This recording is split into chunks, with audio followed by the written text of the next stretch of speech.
ప్రతాప్ రెడ్డి అన్న గారు అట్లాగే కుకట్పల్లి కార్పొరేటర్లు అందరికీ ఎర్రగడ్డ డివిజన్ ఆడబిడ్డలకు అన్నదమ్ములకు మా ప్రతాప్ రెడ్డి అన్నకు పేరు పేరున खामोश हो जाओ ना थोड़ी देर, उनको सुनने दो। मैं आ रहा था, अब मैं बंजारा हिल्स से निकल के आपसे मिलने, आपसे मुखातिब होने, आपसे बात करने यहाँ पे आ रहा था। इतने में बीच में एक जगह यूसुफगुड़ा कने ट्रैफिक सिग्नल मिल गया। वहां पे मेरे गाड़ी के ठीक बगल में एक ऑटो आके रुक गया। वो ऑटो वाले भाई साहब सलाम बोले, मैं भी सलाम करा। पूछा क्या नाम है भाई? बोले महमूद। मैं बोला महमूद भाई क्या हाल है, क्या चल रहा? महमूद भाई बोले क्या हाल है साहब, 2 साल से सब बर्बाद है, कुछ भी नहीं चल रहा। बोले मैं बोला ऐसे कैसे? बोले क्या करना साहब, 2 साल से मैं 2 साल पहले आराम से हर दिन हर रोज 2000 रुपया कमा लेता था, कम से कम उसमें से 1000 तो बचता था, रोजी रोटी निकल जाती थी। अभी नो आने के बाद, कांग्रेस हुकूमत आने के बाद हर दिन हर रोज बस 1000 मिल रहा, उसमें घर कैसे चलाना, बच्चों की फीस कैसे देना, ऑटो का किराया कैसे देना नहीं समझ आ रहा साहब। बोले तो मैं बोला क्या करेंगे महमूद भाई, अब एक गलत वोट की सजा 5 साल है ना। बोला मैं అంటే ఒక్క తప్పు ఓటేస్తే 5 ఏళ్ళు శిక్ష ఉంటది కదా, एक गलत वोट की सजा 5 साल मिलती ना। बोला महमूद भाई क्या पूछे मालूम मेरे को? महमूद भाई बोले क्या साहब कोई तरकीब नहीं है, क्या पूछ रहे मेरे को? ये मना उपाय लेदा अंटू महमूद भाई, तरकीब बस एक ही, तरकीब एक ही है। वो तरकीब ये है कि आप 11 तारीख के दिन बाहर निकलिए और इस जुल्म करने वाली, झूठ बोलने वाली कांग्रेस हुकूमत को निकाल फेंकिए, उनकी जमानत जब्त करिए। यही गुजारिश है हमारी आपसे। मैं बस इतना ही कहना चाहता हूं, किसी एक शायर ने कहा ये जुल्म और झूठ की दस्तार, ये जुल्म और झूठ की दस्तार रहेगी कब तक, ये रेत की दीवार रहेगी कब तक। हमने तो हिटलर को भी मिटते हुए देखा, ये कांग्रेस तेरी हुकूमत रहेगी कब तक। अगर एर्रगड्डा के हमारे भाई और बहन निकले और जो झूठ बोलने वाले, जुल्म करने वाली कांग्रेस पार्टी को सबक सिखा दिए, कितने दिन रहेगी कांग्रेस आप याद करिए। यहां हमारे लीडर हैं शरीफ भाई, शरीफ भाई को जबरदस्ती करके, उन पे जुल्म करके, उनको उठा के आज जबरदस्ती लेके गए कांग्रेस वाले। मैं सच बोल रहा हूं कि नहीं? टास्क फोर्स के पुलिस को भेज के जुल्म करके, आज जबरदस्ती करके आपके घर गिरा देते बोल के डरा के उनको ले जाके चीफ मिनिस्टर के पास आज कंडवा डलाए। शर्म होनी चाहिए कांग्रेस वालों को, शर्म आनी चाहिए आपको। अगर दम है, हिम्मत है तो इलेक्शन में सीधा सीधा लड़ो। ये काय की लड़ाई है? ఏం చెప్తున్నా నేనంటే, ఇయాల ఈ కాంగ్రెస్ ప్రభుత్వం, ఈ దుర్మార్గ కాంగ్రెస్ ప్రభుత్వం ఎట్లా వ్యవహారం చేస్తున్నది అంటే, మన లీడర్ల మీద కేసులు పెట్టుడు, ఇండ్లు గులగొడతా అని బెదిరించుడు, బలవంతంగా పోలీసులను పెట్టుకొని గుంజుకపోయి ముఖ్యమంత్రి దగ్గర తీసుకుపోయి మన షరీఫ్ భాయ్తోని కూడా కండువా గప్పించి ఏదో సాధించమని చెప్పి సంకలు గుద్దుకుంటున్నారు. కానీ వాళ్ళకి తెలియదు, మీరు ఎర్రగడ్డ అన్నదమ్ములు ఆడబిడ్డలు గట్టిగా అనుకుంటే దిమ్మ తిరిగే తీర్పు కాంగ్రెస్ పార్టీకి 11 తారీఖు నాడు మీరే ఇయ్యాలని చెప్పి నేను కోరుతా ఉన్నా.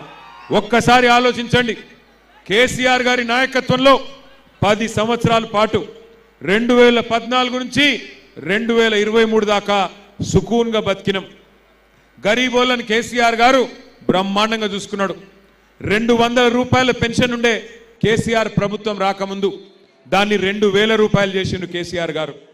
ఒక ఆడపిల్ల పెళ్లి చేసుకుంటుందంటే కేసీఆర్ గారు మీరెవ్వరూ అడగక ముందే 1,116 రూపాయలు ఆడ కూతురు పెళ్లికి కళ్యాణ లక్ష్మి పేరుతో, షాదీ ముబారక్ పేరుతో ఇచ్చి మేనమామలాగా, సొంత మేనమామలాగా 15 లక్షల మంది ఆడపిల్లల పెళ్లిళ్ళు చేసింది కేసీఆర్ ప్రభుత్వం. అదే ఆడపిల్ల కడుపులో ఒక బిడ్డ పడితే నేను సర్కారు దవాఖానకు పోయి ప్రసూతి చేయించుకుంటా, అక్కడికి పోతేనే మా మేనమామ కేసీఆర్ ఇచ్చే కేసీఆర్ కిట్టు వస్తుందని చెప్పి సర్కారు దవాఖానకు పోయి ప్రసూతి చేయించుకుంటే, మగ బిడ్డ పుడితే 12,000 రూపాయలు, ఆడబిడ్డ పుడితే 13,000 రూపాయలు. మొత్తంగా తల్లిని బిడ్డను ఇంటి దగ్గర ఎక్కించుకొని మళ్ళా ఇంటి దగ్గర దించొచ్చే సౌలత్ కల్పించిండు కేసీఆర్ గారు. అట్లాగే బ్రహ్మాండమైన కార్యక్రమాలు వృద్ధులకు, వితంతువులకు, ఒంటరి మహిళలకు 2,000 పెన్షన్, వికలాంగులకు 4,000 రూపాయల పెన్షన్, హైదరాబాద్లో ఉండే మా గరీబు అన్నదమ్ములకు మరి బ్రహ్మాండంగా 1,50,000 పట్టాలు జీవో నంబర్ 58, 59 కింద ఇచ్చింది కేసీఆర్. 1,00,000 డబుల్ బెడ్రూమ్ ఇండ్లు హైదరాబాద్లో కట్టించింది కేసీఆర్. ఇంటింటికి 20,000 లీటర్ల మంచినీళ్లు ఉచితంగా ఇచ్చింది కేసీఆర్ ప్రభుత్వం. ఇట్లా చెప్పుకుంటూ పోతే అప్పుడే పుట్టిన పిల్లగాడి నుంచి పెద్ద వయసులో ఉండే పెద్ద మనుషుల దాకా అందరినీ ఆదుకున్నది కేసీఆర్ ప్రభుత్వం. ఒక దిక్కు పేదవాళ్ళని మంచిగా చూసుకున్నాం, మరొక దిక్కు హైదరాబాద్లో అందరి కారోబారు మంచిగా నడవాలంటే పరిశ్రమలు రావాలి, ఐటీ రంగం పెరగాలి, రియల్ ఎస్టేట్ పెరగాలి. ఆ పని చేసినాం 10 ఏళ్ళు. దానివల్ల ఏమైంది? లక్షల సంఖ్యలో ఐటీ ఉద్యోగాలు పెరిగినాయి, ఐటీ కంపెనీలు వచ్చినాయి. యాపిల్, గూగుల్, అమెజాన్ ఇట్లాంటి పెద్ద పెద్ద కంపెనీలు వచ్చినాయి. దానివల్ల లక్షల సంఖ్యలో ఉద్యోగాలు వచ్చినాయి. మరి లక్షల సంఖ్యలో ఉద్యోగాలు వస్తే హోటళ్లు మంచిగా నడిచినాయి, మిగతా దుకాణాలు మంచిగా నడిచినాయి. 10 ఏళ్ళు రియల్ ఎస్టేట్ బాగుండే అంతా బ్రహ్మాండంగా సుకూన్గా నడిచింది. కానీ ఇవాళ ఏమైంది? कांग्रेस प्रभुत्व వచ్చిన తర్వాత 2 साल में सब कुछ बर्बाद कर दिए. आप सोचो एक बार आज क्या हालत है. पर आने के लिए हुकूमत में कांग्रेस आपसे कई सारे झूठे वादे करी. ఎన్ని అబద్ధాలు చెప్పిన కాంగ్రెస్ వాళ్ళు యాదికున్నదా? మర్చిపోయినరా? యాదికి లేకపోతే ఒక్కసారి యాద్ చేయాలి. ఒక్కసారి చూపెట్టండి ఆ కాంగ్రెస్ వాళ్ళు ఏమేం కథలు చెప్పినరో ఎలక్షన్లలో. పెన్షన్ ఎంత వస్తుంది? 2,000 వస్తుంది కదా. వచ్చే నెల డిసెంబర్ 9 నాడు 2,000 కాదు, ఇందిరమ్మ రాజ్యం వచ్చి నీకు 4,000 రూపాయల పెన్షన్ వస్తుంది. ఎవరిని అడుక్కునే పని లేదు. ప్రతి నెల 1వ తారీఖు నాడు ప్రభుత్వ ఉద్యోగికి జీతం వచ్చినట్టుగా ప్రతి నెల 1వ తారీఖు నాడు ఆడబిడ్డల ఖాతాలో 2,500 రూపాయలు ప్రతి నెల ఆడబిడ్డల ఖాతాలో వేయాలని కాంగ్రెస్ పార్టీ నిర్ణయం తీసుకున్నది. షాదీ ముబారక్ కళ్యాణ లక్ష్మిలో ఈ రోజు 1,00,000 రూపాయలే వస్తున్నాయి. వచ్చే నెల మీరు తీసుకుంటే 1,00,000తో పాటు తులం బంగారం ఆడబిడ్డలకే ఇచ్చే పేదల కోసం ఇందిరమ్మ ఇల్లు కట్టుకోవడానికి, ఇల్లు లేని పేదలకు, పెళ్ళైన ప్రతి వాడికి ఇందిరమ్మ ఇల్లు కట్టుకోవడానికి 5 లక్షల రూపాయలు ఉచితంగా ఇవ్వాలని ఇవాళ కాంగ్రెస్ పార్టీ నిర్ణయం తీసుకున్నది. వచ్చినాయా అన్ని? ఏమేం మాటలు చెప్పిండో విన్నారా? 4,000 वजीफा मिला किसी को? 4,000 पेंशन వచ్చిందా? नहीं सुनाई दे रहा. 4,000 आसरा पेंशन मिला आपको? వచ్చిందా? 2,500 వచ్చిందా మహిళలకు? మిలా కిసికో? తులం బంగారం వచ్చిందా? కేసీఆర్ సార్ ముందే చెప్పిండు, వీళ్ళు తులం బంగారం ఇచ్చేటోళ్ళు కాదు, మెడల పుస్తల తాడు కూడా గుంజుకపోయేటోళ్ళు లంగలు. వీళ్ళు బద్మాష్లు. వీళ్ళట తులం బంగారం ఇస్తారట. ఇంకా ఆఖరికి చెప్తుండు ఇందిరమ్మ ఇల్లు ఇస్తారంట. ఇందిరమ్మ ఇల్లు ఇచ్చిండే వాళ్ళకన్నా? హైదరాబాద్లో ఒక్క ఇల్లు కట్టిండా 2 ఏళ్లలో? ఒక్క ఇటుక పెట్టిండా? ఇవాళనట సిగ్గు లేకుండా ఓట్లు అడుగుతారట, మనం వేయాలన్నట. నేను ఒక్కటే మాట అడుగుతున్నా, ఏమంటుండేరికైనా కాంగ్రెస్ ఆయన, మేము 2 ఏళ్లలో మీరు అవకాశం ఇస్తే, ఒక్క ఛాన్స్ ఇస్తే నాశనం చేసినా మళ్ళా జూబ్లీహిల్స్లో నాకే గుద్దుతే ఈసారి అడుగు నాశనం చేస్తా, సర్వనాశనం చేస్తా అని అంటున్నాడు కాంగ్రెస్ వాడు. మరి వేద్దామా ఓట్లు కాంగ్రెస్ కు? 1 కోటి మంది మహిళలను కోటీశ్వరులు చేస్తా అన్నాడు. కరోడ్పతి. वो एक अमिताभ बच्चन साहब का प्रोग्राम है, कौन बनेगा करोड़पति అని. రేవంత్ రెడ్డి కూడా చూసిండు.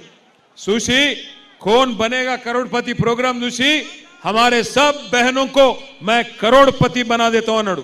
అయినరా కోటీశ్వరులు అందరూ? 2 ఏళ్లలో కోటి కాకపోతే 40 లక్షలను రావన్నా వద్దా? వచ్చినాయా? కోటీశ్వర్లు అయినరా ఎవరన్నా కాంగ్రెస్ ప్రభుత్వంలో? కోటీశ్వర్లు కాదు. మీరు కష్టపడి కొనుక్కున్న చిన్న చిన్న ప్లాట్లు, చిన్న చిన్న జాగాలు ఇవాళ కేసీఆర్ ప్రభుత్వం ఉన్నప్పుడు ఎంత ధర ఉండే, ఇవాళ ఎంత పడ్డది ఆలోచన చేయండి. హైదరాబాద్లో ఉండే మా అన్నదమ్ములు, మా అక్క చెల్లెళ్ళు ఆలోచన చేయాల. కష్టపడి రెక్కలు ముక్కలు చేసుకొని పిల్లల కోసం యాడ్నో చేవెళ్ళ దగ్గర గట్కేసర్ అవతల 200 గజాలు 150 గజాలు ప్లాట్ కొంటారు. ఏమిటి కొంటారు? రేపటి లగ్గానికి వనికొస్తుంది, పిల్లల చదువులకు వనికొస్తుంది అని కొనుక్కుంటారు. అసొంటిది కేసీఆర్ ప్రభుత్వం ఉన్నప్పుడు దాని ధర ఎంతుండే, ఇవాళ ఎంత అయింది ఆలోచన చేయండి. ఎంత దారుణంగా రియల్ ఎస్టేట్ నాశనమైంది అంటే దానికి కారణం ఎవరో కూడా మీరు ఆలోచన చేయండి. ఒక్కలను కూడా ఇడిచిపెట్టలే, అందరినీ మోసం చేసిండు. పుట్టిన పిల్లగాడి నుంచి మొదలు పెడితే చచ్చిపోయే వయసులో ఉండే పెద్ద మనుషుల దాకా అందరినీ మోసం చేసింది కాంగ్రెస్ ప్రభుత్వం, కాంగ్రెస్ నాయకత్వం. 1-2 కాదు, 420 420 वादे करे कांग्रेस पार्टी वाले. डिक्लेरेशन पे डिक्लेरेशन दिए, एससी डिक्लेरेशन बोले. దళితులకు కేసీఆర్ గారు 10 లక్షలు ఇస్తే నేను 12 లక్షలు ఇస్తా అన్నాడు. బీసీలకు 1,00,000 కోట్ల బడ్జెట్ పెడతా అన్నాడు. గిరిజనులకు కూడా నేను అంబేద్కర్ అభయహస్తం అని చెప్పి ట్రైబల్స్ కూడా 12 లక్షల రూపాయలు ఇస్తా అన్నాడు. ఒక్కలకొక్క రూపాయి ఇచ్చిండా ఈ 2 ఏళ్లలో? ఇచ్చుడు కాదు, ఇందిరమ్మ రాజ్యం ఇందిరమ్మ రాజ్యం ఇందిరమ్మ రాజ్యం ఇందిరమ్మ రాజ్యం అంటే ఇవాళ ఇండ్లు కట్టుడు కాదు, మొత్తం కూలగొట్టుడు దుకాణం పెట్టిండు. హైదరాబాద్లో 1000 ఇండ్లు కూలగొట్టిండు హైడ్రా పేరు మీద. నేను ఎర్రగడ్డలో ఉండే మా అన్నదమ్ములకు అక్క చెల్లెలకు ఒక్కటే విజ్ఞప్తి చేస్తా ఉన్నా, ఈ ఎలక్షన్ జరుగుతున్నది కారుకు కాంగ్రెస్ వాళ్ళ బుల్డోజర్కు మధ్యన జరుగుతున్నది. కారు గెలిస్తేనే మీ ఇంటికి బుల్డోజర్ రాదు, లేకపోతే ఇరుకు గల్లీలలో ఉన్న చిన్న చిన్న ఇండ్ల మీదకి ఎప్పుడు బుల్డోజర్ వస్తుందో, ఏ బస్తీ మీదకి వచ్చి ఎప్పుడు కొడుతుందో మేము చెప్పలేం. మీరు గిన్న కాంగ్రెస్ కోటేస్తే మిమ్మల్ని కాపాడేందుకు ఎవరు ఉండరు.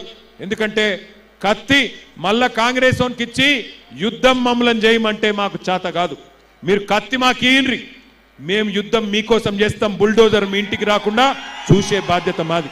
నేను చెప్తుంది అబద్ధం కాదు. హైదరాబాద్లో ఒక్క ఇల్లు కట్టలే, ఒక్క ఇటుక పెట్టలే, కానీ ఎన్ని ఇండ్లు గులగొట్టిండో హైడ్రా పేరు మీద ఒక్కసారి మీరు చూడాలని చెప్పి నేను కోరుతా ఉన్నా. హైడ్రా వీడియో ఏవా అన్ని కొడితే మేము ఎట్లా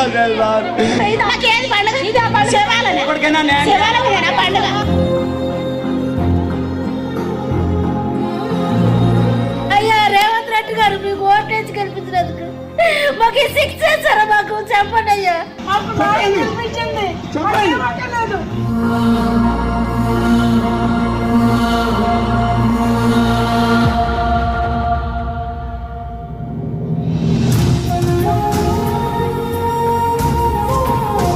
ఇల్లు ఎవరు కూలగొట్టారు నానా? రేవంత్ సార్ కూలగొట్టారు. అప్పుడు మేము ఏడుస్తూ కూడా వదలలేరు. నేను మా ఇల్లు కూలగొడితే అప్పుడు బుక్స్ అన్ని పోయినాయి అన్న. ఎంత బాధపడ్డామో దేవుడా, ఎక్కడున్నావా తల్లి కదమ్మా, తల్లి కదా.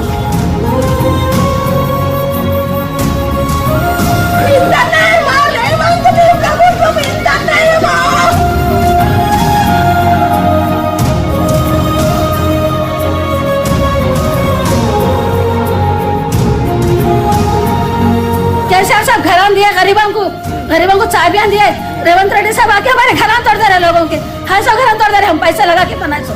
केसीआर साहब तो फुगट में दिए, फिर क्या करे रेवंत रेड्डी? ఇచ్చేది వాళ్ళు, కూల్చేది వాళ్ళు, చంపేది కూడా వాళ్ళైతే బాగున్నాం. చంపేది నీకు వదిలిపోద్ది.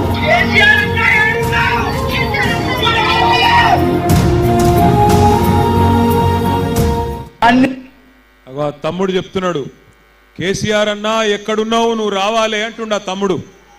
మరి కేసీఆర్ గారిని ఓడగొడితిరి, కాంగ్రెస్ వాడిని గెలిపిస్తిరి, ఇలా వాడు కూలగొట్టబట్టే కేసీఆర్ అన్నా ఎక్కడున్నావు అంటే కేసీఆర్ అన్న ఏం చేయాలి? కేసీఆర్ అన్నకు తలవారిచ్చి కొట్లాడమంటే కొట్లాడతాడు. సునీతమ్మని గెలిపించి కారు గుర్తు మీద ఓటేసి అన్నా నువ్వు కొట్లాడంటే బరాబర్ కొట్లాడతాం. గల్లా వట్టి కాంగ్రెస్ ఉంది, ఎందుకు కూలగొడుతున్నావు అని అడుగుతాం. కానీ ఎవడైతే కూలగొడుతుండో, ఎవడైతే పేదోళ్ళకి ఇల్లు లేకుండా చేస్తుండో మళ్ళా వానికే ఓటేసి అన్నా ఓటు నీకే ఇస్తాం, కానీ కొట్లాట మాత్రం కేసీఆర్ అన్న కొట్లాడాలంటే యాడికెళ్ళి కొట్లాడాలి?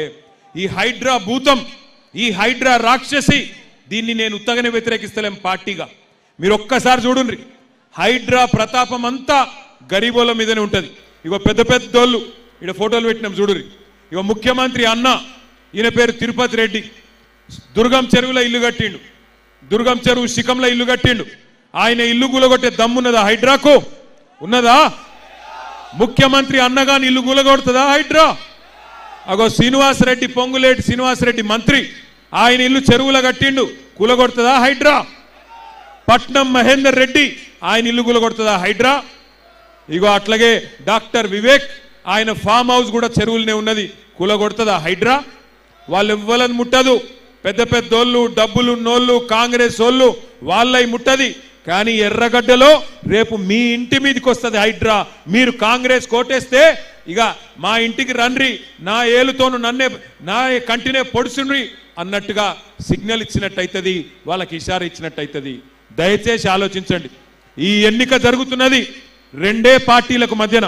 ఒకటి 6 గ్యారంటీలు ఎగ్గొట్టి పేదవాళ్ళ గూడు కూలగొట్టి ఇవాళ వాళ్ళ నడుమిరగొట్టి కారోబారు బంద్ అయ్యేటట్టు చేసి బతుకు నాగం చేస్తున్న కాంగ్రెస్ పార్టీకి, పేదవాడి కోసం గల్లబట్టి కాంగ్రెస్ పార్టీని ఇస్తావా ఇయ్యవా బజార్ల గుంజి కొడతాం నా కొడక అని చెప్పి ఇలా నిలదీస్తున్న బీఆర్ఎస్ పార్టీకి మధ్యన జరుగుతున్నది. ఆలోచించండి. ముఖ్యమంత్రి మొన్న వచ్చిండి ఇక్కడ ఎర్రగడ్డకు వచ్చి ఏమంటుండు? ఒక్క ఛాన్స్ ఇవ్వండి, ఒక్కసారి నన్ను నమ్ముండ్రి అంటుండు. నీకు ఒక్క ఛాన్స్ ఇచ్చినందుకే కదా 800 మంది రైతులు చచ్చిపోయినరు. నీకు ఒక్క ఛాన్స్ ఇచ్చినందుకే కదా 162 మంది ఆటో అన్నదమ్ములు చచ్చిపోయినరు. నీకు ఒక్క ఛాన్స్ ఇచ్చినందుకే కదా 1000 ఇండ్లు గులగొట్టినవు. నీకు ఒక్క ఛాన్స్ ఇచ్చినందుకే కదా ఇలా హైదరాబాద్లో అందరి కారోబార్లు బంద్ చేసినావు. హైదరాబాద్లో నేను అడుగుతున్నా, కేసీఆర్ గారు 1,00,000 డబుల్ బెడ్రూమ్ ఇల్లు కట్టిండు. నువ్వు ఎన్ని కట్టినవి ఇండ్లు చెప్పి ఓటు అడుగు. జూబ్లీ హిల్స్లో ఎన్ని రోడ్లు వేసినావు? హైదరాబాద్లో కొత్తగా ఎన్ని ఫ్లైఓవర్లు కట్టినావు? హైదరాబాద్లో ఎంతమందికి నీళ్లు ఇచ్చినావు చెప్పి ఓట్లు అడుగు. కేసీఆర్ గారు కరెంటు సమస్య పరిష్కారం చేసిండు. కేసీఆర్ రాకముందు అపార్ట్మెంట్లలో జనరేటర్లు, దుకాణాలలో ఇన్వర్టర్లు ఉంటుండే. కేసీఆర్ వచ్చినాక కరెంట్ సమస్య పోయింది. కేసీఆర్ వచ్చినాక గరీబోడు సుకూన్ ఉండే. కానీ ఆ పరిస్థితి నుంచి ఇలా గరీబోళ్లను రోడ్ల మీద గుంజే పరిస్థితి తెచ్చిండు ఈ రేవంత్ రెడ్డి కాంగ్రెస్ ప్రభుత్వం. మరి ఎసంటోళ్ళకి బుద్ధి చెప్పాలనా వద్దా? కాంగ్రెస్ పార్టీకి బుద్ధి చెప్దామా వద్దా? आपने कांग्रेस को मौका दिया, कांग्रेस ने आपको धोखा दिया. आप ना एक बार नहीं, आप लोग 11 बार हिंदुस्तान में अपने मुल्क में 11 बार आपने मौका दिया कांग्रेस पार्टी को. रियासत तेलंगाना में पहली बार मौका मिला कांग्रेस पार्टी को, पर मुल्क में हिंदुस्तान में आजादी के बाद 11 बार मौका दिया. आज राहुल गांधी साहब बड़े बड़े भाषण देते हैं, कहते हैं कि आज हिंदुस्तान में मुसलमान गरीब है. मैं पूछना चाहता हूं भाइयों बहनों, आप सोचो, 65 साल आपने मौका दिया कांग्रेस पार्टी को, बार बार आपने वोट उन्हीं को दिया. क्या किया फिर कांग्रेस? कुछ किया आपके लिए? आपकी गरीबी, आपकी लाचारी, आपकी पासमंदगी आज भी अगर है तो कौन जिम्मेदार है इसका? 65 साल हुकूमत चलाने वाली कांग्रेस जिम्मेदार है कि 10 साल हुकूमत चला के हमारे माइनॉरिटी भाइयों के लिए, आपके बच्चों के वास्ते, आपके आने वाले नस्लों के वास्ते आला से आला तालीम देने के लिए 204 स्कूल बनाने वाले केसीआर कौन जिम्मेदार हैं? केसीआर साहब ने आपके वास्ते जबरदस्त प्रोग्राम लाए, शादी मुबारक जैसी स्कीम, आपके वास्ते, आपके बच्चों के वास्ते टिमरिस के स्कूल, जहां एक एक बच्चे पे 1,20,000 रुपया खर्च किया जाता है. सबसे अहम चीज, सबसे बहुत इंपॉर्टेंट चीज, केसीआर साहब के दौर में सुकून था, खुशहाली थी, अमन थी, भाईचारा थी. केसीआर साहब मजहब के नाम पे सियासत कभी नहीं करने वाले लीडर हैं. केसीआर साहब जैसा मोयुद्दीन मखदूम ने कहा, एक कहावत है, हयात लेके चलो, कायनात लेके चलो, चलो तो सारे जमाने को साथ लेके चलो. इस मामले में केसीआर का मुकाबला कोई नहीं कर सकता. हर किसी को साथ लेके चले केसीआर. अगर एक गरीब मुसलमान बच्ची को रमजान के वक्त तोहफा दिया गया तो गरीब हिंदू बच्ची को बतुकम्मा साड़ी दिया गया. నేను అడుగుతున్నా మా ఆడబిడ్డల్ని, కేసీఆర్ గారు ఉన్నప్పుడు కేసీఆర్ కిట్ వచ్చింది, ఇప్పుడు వస్తుందా? కేసీఆర్ కిట్ వస్తుందా? కేసీఆర్ గారు ఉన్నప్పుడు బతుకమ్మ చీర వస్తుండే, ఇప్పుడు వస్తుందా? వస్తుందా? केसीआर साहब जब थे रमजान तोहफा मिलता था, आज मिल रहा क्या? रमजान तोहफा मिल रहा आपको? కేసీఆర్ గారు ఉన్నప్పుడు క్రిస్మస్ గిఫ్ట్ వస్తుండే, ఇప్పుడు వస్తుందా? మరి ఈయన మోసం చేయండి, ఎవరిని? అందరినీ మోసం చేసిండు. ఇక చూడండి, అక్కడ ఆడబిడ్డలకు చెప్పిండు నెలకు 2,500 ఇస్తా అన్నాడు, విద్యార్థినులు ఆడపిల్లలకు స్కూటీలు ఇస్తా అన్నాడు, లగ్గం చేసుకుంటే తులం బంగారం ఇస్తా అన్నాడు, బతుకమ్మ చీరలు ఇస్తా అన్నాడు. ఒక్కటన్నా చేసిండా? ఆడబిడ్డలను మోసం చేసిండు, ముసలోళ్ళకు మోసం చేసిండు 4000 పెన్షన్ అని, ఆటో అన్నలకు మోసం చేసిండు ఏమని నెలకు 1000 రూపాయలు ఇస్తా అని చెప్పిండు. 24 నెలలే 24,000 బాకీ ఉన్నాడు. అక్కలు చెల్లెళ్ళు అన్నలు తమ్ముళ్ళు ఇవాళ 8 తారీఖు నేను ఇక్కడికి వచ్చే ముందు ఎర్రగడ్డ ముందు నాకు మా నాయకులు షేక్పేట వాళ్ళు ఫోన్ చేసిరు. అన్నా మా దగ్గర కాంగ్రెస్ వాళ్ళు ఓటుకు 5,000 వంచుతుండ్రు అన్నా అని ఫోన్ చేసిరు షేక్పేటలో. అట్లనా అన్న నేను. తర్వాత బోరబండోళ్ళు ఫోన్ చేసిరు, అన్నా మా దగ్గర 6,000 ఇస్తుర్రే అన్నారు. తర్వాత పక్కకు యూసుఫ్ కూడా క్యాండిడేట్ లోకల్ డివిజన్ అక్కడ 8,000 ఇస్తుండట. నేను ఒక్కటే మాట చెప్తున్నా మీ అందరికీ, మా ఎర్రగడ్డ డివిజన్లో ఉండే ఆడబిడ్డలకు అన్నదమ్ములకు, కాంగ్రెస్ వాడు పైసలు ఇస్తే బరాబర్ తీసుకోండి, మంచిగా తీసుకోండి, సిగ్గుపడకుర్రి, అడుగుర్రి ఇంకా మంచిగా కాంగ్రెస్ వాళ్ళను. ఏమాయ బిడ్డ 5,000 ఇస్తున్నావు, మిగిలిన 55,000 ఎప్పుడు ఇస్తావని అడుగుర్రి. అగో ఏం బాకీ అక్క అంటాడు. ఏం బాకీ అంటే అడుగుర్రి. అవు కొడుక మీరు రేవంత్ రెడ్డి చెప్పిండు కదా డిసెంబర్ 2023 నుంచి 2,500 ఇస్తా అన్నాడు కదా, మరి 24 నెలలు అంటే 60,000 బాకీ ఉన్నావు కదా బిడ్డ, 5,000 ఇచ్చినావు, ఇంకా 55,000 ఇస్తే నీకు ఓటేస్తా, లేకపోతే మా కేసీఆర్ గారికే ఓటేస్తా అని చెప్పండి. అట్లాగే ఇంట్లో పెద్ద మనుషులు ఉంటారు, 1,000 రూపాయలు 2,000 రూపాయలు చేయలో పెడితే వాళ్ళకి చెప్పుర్రి, కొడుక ఇంకా 48,000 బాకీ ఉన్నావు, అది కూడా ఇయ్యి, కాంగ్రెస్ ఓటేస్తా అని చెప్పుర్రి. లేకపోతే ఓట్లతోని నోట్లతోని కొనుక్కొని సునీతమ్మను ఓడగొట్టాలని కోషిష్ చేస్తా ఉన్నారు. మాగంటి గోపీనాథ్ గారు మీకోసం సేవ చేసిన నాయకుడు, ముఖ్యంగా ఆడబిడ్డల కోసం ఎప్పుడు అండగా నిలబడ్డ నాయకుడు. ఇలా ఆయన భార్య ఎలక్షన్లు నిలబడితే ఆమె మీద కూడా కుట్రలు చేస్తున్నారు, ఆమె మీద కూడా చిల్లర ప్రచారం చేస్తున్నారు. మరి అట్లాంటి గోపీనాథ్ గారి యాదిలో ఆయన భార్యకు అండగా నిలబడదామా లేదా? మా ఆడబిడ్డలు చెప్పాలా, గోపన్న భార్యకు అండగా నిలబడదామా? గట్టిగా నిలబడదామా? లేక మళ్ళొక్కసారి కాంగ్రెస్ చేతిలో మోసపోతారా? మీ ఇష్టం. ఎందుకంటే ఒక్కసారి మోసం ఎవడన్నా మనం చేస్తే అది వాని తప్పు అవుతుంది, కానీ రెండోసారి కూడా వాని చేతిలోనే మనం మోసపోతే ఈసారి తప్పు మనదవుతుంది. 6 గ్యారెంటీలు అని ఆగం చేసినోడు తెలంగాణను మళ్ళా గెలిపిస్తే తెలంగాణను తీసుకుపోయి మొత్తం అడుగు నాశనం చేస్తాడు. యాది పెట్టుకోండి, భయపడకండి. కొంతమంది ఆకు రౌడీలు గూండాగాళ్ళు ఓటేయకపోతే ఏమో చేస్తామంటున్నారట. వాళ్ళకు నేను ఒక్కటే చెప్తున్నా, 14 తారీఖు తర్వాత మొత్తం తెలంగాణ రాష్ట్రంలో కొత్త తుఫాన్ వస్తుంది. టిఆర్ఎస్ ప్రభుత్వం తొందరలో 500 రోజుల్లో రాబోతున్నది. కొంతమంది పోలీసు వాళ్ళు కూడా నకరాలు ఎక్కువ చేస్తున్నారు. ఆ పోలీసు వాళ్ళకు కూడా నేను చెప్తున్నా, ఒక్కొక్కరిని పేరు రాసి పెట్టుకుంటాం. ఏ పోలీసు అయితే నకరాలు చేస్తుండో ఈ 2-3 రోజులు ఎక్కువ తక్కువ తోకలాడిస్తే తోక కట్ చేసే బాధ్యత నాది, ఖచ్చితంగా చూసుకుంటాం. ప్రభుత్వం వస్తుంది మళ్ళా కేసీఆర్ది 2 ఏళ్లల్లా. యాది పెట్టుకోండి, ఎవడెవడైతే ఎగిరి పడుతుండో పోలీసోడు ఆకు రౌడీలు యాది పెట్టుకోండి.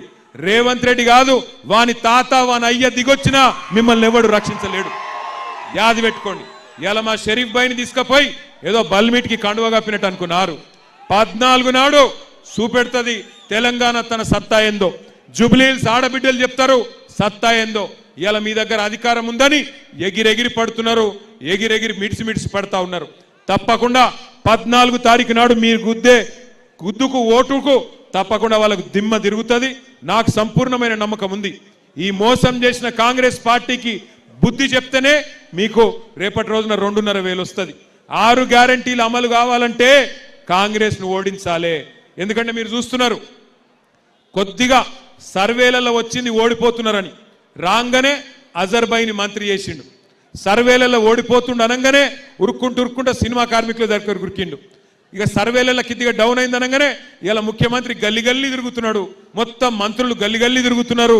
నేను అందుకే అంటున్నా, ఓడిపోతామన్న భయంకే గిన్ని పనులు చేసినోడు కడుపులకెళ్ళి గట్టిగా గుద్ది ఓడగొడితే సచ్చుకుంటూ 6 గ్యారెంటీలు ఇస్తాడా ఇయ్యడా? అందుకే అంటున్నా నేను, కాంగ్రెస్ ను ఓడగొడితేనే మహిళలకు 2,500 వస్తుంది, కాంగ్రెస్ ను ఓడగొడితేనే పెద్ద మనుషులకు 4,000 రూపాయలు వస్తుంది, కాంగ్రెస్ ను ఓడగొడితేనే తులం బంగారం వస్తుంది. లేకపోతే రేవంత్ రెడ్డి ఏమంటాడు, నేను ఏమి ఇయ్యలేదు, ఇయ్యకపోయినా నాకే గుద్దుతుండ్రు, ఎందుకు ఇయ్యాలి అంటాడు. నేనేమి ఇయ్యకపోయినా నాకే గుద్దుతున్నారు, ఎందుకు ఇయ్యాలి అని అడుగుతాడా అడగడా? నేను బాగా చేస్తున్నా, మంచిగా మోసం చేసినా మళ్ళా నాకే గుద్దిన వీళ్ళంతా అమాయకులు ఉన్నారు కాబట్టి ఏం కాదు ఓటేయకపోయినా అనుకుంటాడు. हमारे भाइयों से बहनों से भी मैं एक ही चीज कहना चाहता हूं, 11 तारीख के दिन जरा वो मॉडल बैलेट दियो भाई। 11 तारीख के दिन जिस दिन इलेक्शन है, आप याद करिए, याद रखिए, तीसरे नंबर पे है कार, बाकी सब तीसरे नंबर पे है कार। अरे जरा कस के बोलो, तीसरे नंबर पे है कार। रेवंत रेड्डी की निवडालना लेदा, तीसरे नंबर पे है कार, బాకీ సబ్ బేకారేనా? తీసరే నెంబర్, మూడో స్థానంలో ఉన్నది కారు. ఇక్కడ నేను రాంగ ఒక పంతులు కలిసిండు. ఆ పంతులు ఎర్రగడ్డ పోతున్నా అంటే ఒక కంపల్సరీ చెప్పమన్నాడు ఒక మాట. మూడో నంబర్ల కారు ఉన్నది మొదటి బ్యాలెట్ల. కారు దిక్కు తప్ప ఇంకెక్కడ దిక్కు చూసినా మీ కళ్ళు పోతాయట. నాకైతే తెలియదు, తర్వాత నన్ను అడగద్దు. నేను ఉత్తగానే అంటున్నా, అయితే సీరియస్ అనుకునేరు, ఉత్తగానే అంటున్నా. మూడో నెంబర్ల కారు ఉన్నది, పైకేంచి ఆగమాగం కాకుర్రి. గట్టిగా మీరు ఓటు గుద్దితే జూబ్లీ హిల్స్ లో 4 లక్షల మంది, 4 కోట్ల మంది తెలంగాణలోకి లాభం అవుతుంది. ఊర్లలో ఉండే రైతులు ఎదురు చూస్తున్నారు జూబ్లీ హిల్స్ వాళ్ళు ఏం చేస్తారని. ఊర్లలో ఉండే ఆడబిడ్డలు ఎదురు చూస్తున్నారు జూబ్లీ హిల్స్ వాళ్ళు ఏం తీర్పు చెప్తారని. 4 కోట్ల మందికి న్యాయం చేసే సూపర్ అవకాశం, బంపర్ అవకాశం ఇక్కడ ఉండే మా ఆడబిడ్డలకు, అన్నదమ్ములకు వచ్చింది. గట్టిగా గుద్దుండ్రి కాంగ్రెస్ ను, దిమ్మ తిరగాలి, మైండ్ బ్లాంక్ కావాలి. జై తెలంగాణ. కారు గుర్తుకే. చెల్లె నువ్వెందుకో చేయెత్తుతలేవు, నాకు డౌట్ వస్తుంది నీ మీద. నువ్వే ఈ చిన్నపిల్లగా వెనుక ఉన్న చెల్లెకి చేయెత్తాల. జై తెలంగాణ. మాగంటి సునీత గోపీనాథ్ గారి కారు గుర్తుకే. कार का निशान याद है नामा, तीसरे नंबर पे है कार, बाकी सब जबरदस्त. थैंक यू, शुक्रिया आप सबका. 11 तारीख के बाद जीतेंगे आपके दुआ से, और 14 तारीख के दिन जश्न मनाएंगे. जय तेलंगाना.